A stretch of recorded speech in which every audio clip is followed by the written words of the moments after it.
Ces derniers jours, une classe hors du commun est en train d'oblitérer la totalité du jeu d'une manière déconcertante. Ce sera certainement la vidéo la plus courte et celle qui va devenir le plus vite obsolète que je n'ai jamais faite, mais l'idée c'est de vous faire profiter d'un personnage qui, dès le niveau 30 avec le bon stuff, explose littéralement le jeu avec un gameplay extrêmement simpliste pour rester poli. J'espère que vous êtes chaud, je vais vous partager quelque chose qui va vous speed d'une puissance inouïe votre farm en jeu. Allez, on ne traîne pas. Comme d'hab, on explique ce qu'est la classe. Leniripsa Voracius a une capacité extraordinairement forte, celui de drainer 50% de l'attaque que vous ferez avec votre corps à corps. Vous comprendrez donc qu'il s'agit ici d'un build de full attaque. Plus nous aurons d'attaque, plus nous profiterons de sa particularité. Le passif incroyable du Voracius qui va dans ce sens et qui permet d'exploser le jeu actuellement, c'est celui-ci, Vitalité Voracius. Un passif qui augmentera votre attaque avec vos points de vie, de quoi bien monter haut en combat tout en vous apportant un max de survivabilité. Et comme deuxième passif, certains utilisent le passif qui up encore l'attaque à chaque soin reçu, et en effet c'est un super passif, mais notre but c'est de farm comme jamais. On va plutôt choisir Bot Vorace qui fera 50% de votre attaque autour de vous, histoire de bien zoner pendant vos corps à corps. Concernant les sorts éthers du Voracius, on prend Traverser Voracius qui va vous permettre de bien vous positionner, et même potentiellement faire de gros dégâts supplémentaires, très utile pour vous sortir de situations complexes vu qu'on aura souvent des ennemis autour de nous,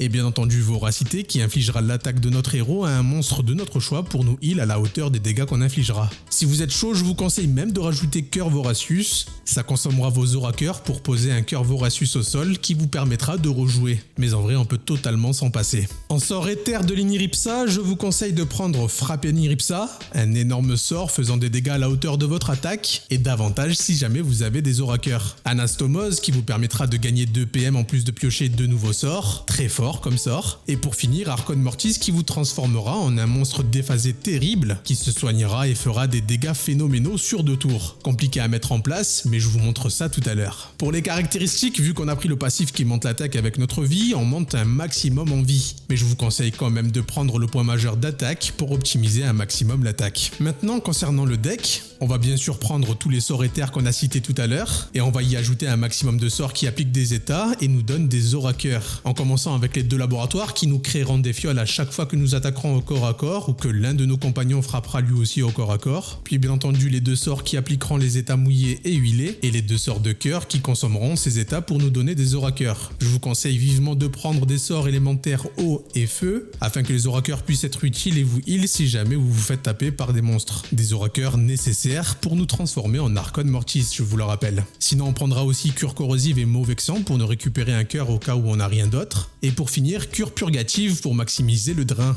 Attention, c'est un sort qui doit être utilisé sur un compagnon. Parce que oui, le boost de drain ne marche que si vous le faites sur un allié ou un compagnon. Et bien entendu, utilisez ce sort avant d'attaquer avec votre corps à corps. En parlant de compagnons, on prendra des trucs rapides à lancer, on s'en servira souvent comme leurre pour éviter de nous prendre trop de coups sur le crâne. Du coup on prendra Chica et Nugget, Shura pour nous heal un peu de temps en temps, et Dargon qui récupérera une aura cœur à chaque auto-attaque. Ça fera un peu thématique comme ça. Pour le stuff, on part sur un stuff full attaque avec pour seule exception l'anorifique qui rajoutera 40% de drain. De quoi passer à 90% de drain à chaque coup de corps à corps. Ce qui est incroyablement fort, et comme vous pouvez le voir, j'ai full rune les caractéristiques données à notre héros en attaque, coups critiques et dégâts critiques. Mais à la base, cet anneau était level 20 sans aucune rune quand j'ai commencé à farm avec le Voracius. Pour le reste, c'est très standard, on a l'anneau horrible qui rajoutera un max de critique et d'attaque, le pignâtre qu'il faut impérativement jouer avec un deck 15 pour que ça fonctionne, et le grand habitué des decks d'attaque, l'anorak. Concernant le brassard, là aussi rien de nouveau, on table sur un Tung qui va nous monter notre attaque très haut à chaque coup de corps à corps jusqu'à 10 tours d'évolution max. Et maintenant qu'on a tout ça, il est temps de mettre en pratique ce build fou, et pour ce faire, je vais le faire sur le même contenu qui a marqué tant de vous sur Twitter,